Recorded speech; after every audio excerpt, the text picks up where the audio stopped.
First things first, my father was a career Army.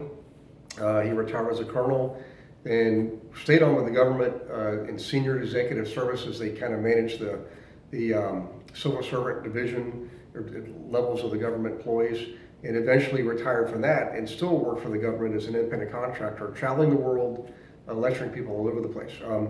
Now, backtracking, so I was born an Army child in Grafenwehr, Germany. I was actually born at a field clinic, if you could imagine that. They were middle of a blizzard. We're on the way out to the helicopter. Well, I wasn't born yet. And at the last second, my mom said, "I don't think he's going to make it." And a doctor lifted up the sheet in the gurney and said, "You're right, he's coming out right now." And so they pushed us in a utility closet. I was born in a field clinic in a utility closet. And they wrapped me in a Army wool blanket. You know, those green Army wool blankets. Imagine that on a brand new infant's skin, right? And stuffed me in a cardboard box so they could keep me warm. Helicopters in those days, this is January 1963, and those helicopters were not equipped like they are today. They were not heated. The pilot and the co-pilot had their own jumpsuits that were heated, okay? So in any case, they put my mom and I on a helicopter with a nurse. They gave my mom the nurse's coat, tied her into a gurney, and a nurse was in one of the passenger seats that like rugged, you know, real rudimentary Army seats with a seatbelt, trying to hold me in a box. And my mom said the helicopter's going up and down, left and right, and you know, the nurse was crying, trying to hang on, and we finally land, and Stars and Stripes magazine was there. They flew us from Grafenwehr to Nuremberg, normally like a 15-minute flight, you know, and it took us 2 hours to fly there because of the blizzard. So in any case, Stars and Stripes magazine was there taking pictures. They thought I was born in the air, first airborne baby of the year. And so, first thing is, they wheeled my mom off, then the nurse comes off with me, and then the pilot comes off with the placenta in his helmet. So my mom's like mortified. And in any case, fast forward, that first experience probably more than anything really demonstrates my life and the way it's unfolded. I've had situations where, by the grace of God, I'm here. I probably should not be here. I mean, just things that accidents, things like that. It just miracles that God just kept me alive. So fast forward, my parents eventually divorced, unfortunately, and one of the main characters in my life that loomed large as far as me growing as a person was both my grandmothers, actually. Both my grandmothers were teachers, okay? My mother's mother was a first grade teacher, and my father's mother taught chemistry and physics in high school. She went and got a dual degree during the height of the recession. That just didn't just happen in those days. Grandma Wilson, full-blood Irish. Lucy Kelly Wilson was her name. Lucy Kelly, obviously. And she had read the Bible we calculated at least 56 times thoroughly through. And she taught Sunday school every year of her life and sang in the church choir. But she led a life to service, but she did more than that. I mean, my brother and sister and I, the grandparents all called us the Wild Indians because we were basically just kind of not left to our own all the time, but we were able to do what we wanted to do pretty much all the time. So we were kind of wild there, but my grandma was the one who kind of reined us in. And me particularly, she was the one who was able to say a lot without saying a lot. She's the one who actually required me of myself to look at myself in the mirror and see myself for who I really am. And more importantly, take responsibility for myself, okay? Now, fast forward again, this was going to play large later on in life.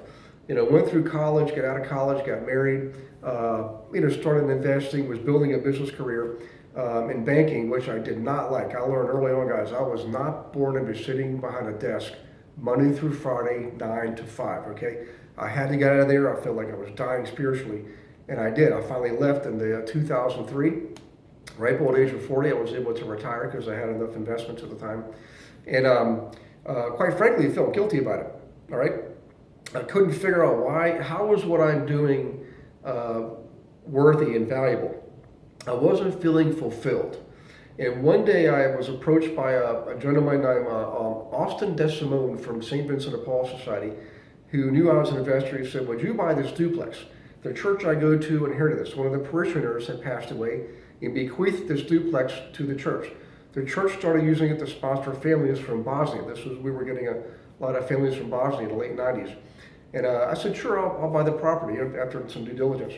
Well, at the closing table, he asked would I use this to continue to sponsor refugee families from Bosnia. And all of a sudden, the light bulb went off. I'm thinking, that's the connection. That's how I can make this fulfilling. This is how I can be fulfilled in my life. Utilize what I'm doing in service to others. In other words, I can turn real estate investing into a ministry to serve others, okay? And finally, I started getting that alignment between what I was doing and who I was as a person. So going forward, we eventually started sponsoring families going back about 10 years ago from Burma and Nepal. In fact, we turned one building over, a 78-unit apartment complex, completely over to Jewish Community Center and Catholic Charities combined to help bring these families over from these other countries who were seeking sometimes asylum for persecution. You know, some parts of the world are not too keen on spreading the gospel, you know, giving away Bibles and things like that. There are parts of the world where people are actually destroying churches and burning Bibles. And so these folks came over here for their religious freedom, just like a lot of our ancestors did hundreds of years ago.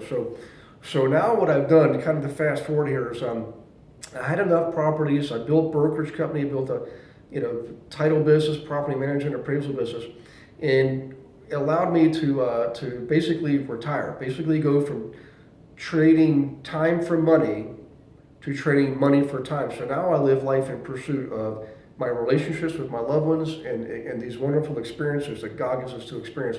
And one of those happens to be teaching. I've taught for years. I've taught for 16 years now. But I finally helped launch My Investor Services, which is a full-fledged training company in real estate investing. And now, so everything I do now is coming from service. I call it prosperity through service. Serve first and you shall prosper as a result. Coming from contribution. When I finally made that connection years ago, it allowed me to grow and expand tremendously, not just in business, but in my life personally. I've been able to travel all over in the last 3 years, I've been in nearly 600 towns and cities all over the U.S. and Canada and Europe, okay? I've been able to do things like go to Yellowstone, Yosemite, Mount Rushmore, swimming with manatees, whale watching, just some unbelievable experiences, and I've been able to see every living person in my family out to the cousin level in the last few years. So I just want to share that with you. People have always, they're curious about how I got started, and it wasn't like I started, I didn't have a silver spoon in my mouth. Like a lot of people, it was a true Cinderella story, rags to riches. You know, my grandmother, I think about her every single day. And I think about all the mentors I had along the way. Socrates' dad, Mr. Met, Gerhard Flugfelder, my first mentor that I paid for. All these people really helped me tremendously.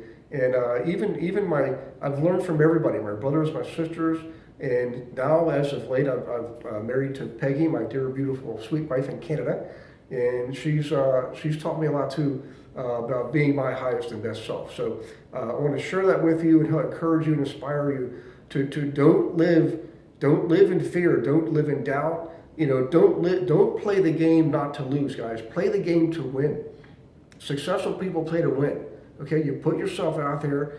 You know, I'm not saying burn the bridges, but you know what? Maybe burn the ship. Okay, don't give yourself a plan B. Plan B is plan A. I'm telling you, if you do that, if you see yourself in the highest and best form that you can possibly be, and you get after it, you take action.